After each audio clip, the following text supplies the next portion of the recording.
ГСП онлайн. Городские новости сейчас.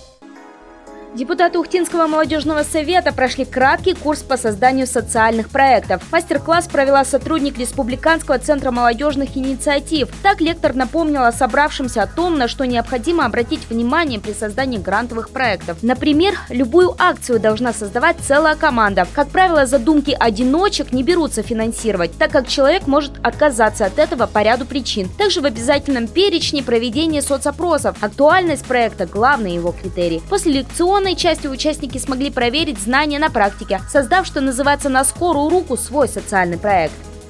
Я надеюсь, что это занятие было полезно для ребят. Кто-то получил азы социального проектирования, вообще понял, что это такое, познакомился с понятием социальный проект. А те, кто уже имеет опыт в социальном проектировании, в участии в различных грантовых конкурсах, для себя еще раз разложили по полочкам, на что нужно обращать внимание, какие ошибки лучше стоит не делать. А также они смогли также поделиться своим опытом с новичками Совета молодежи. Также в ходе семинара участники узнали об ошибках, которые необходимо избегать, чтобы проект с бумаги воплотился в жизнь, и познакомились с ресурсами, при помощи которых можно как обучиться социальному проектированию, так и добыть денег на реализацию. Насколько мастер-класс стал полезным, покажет время.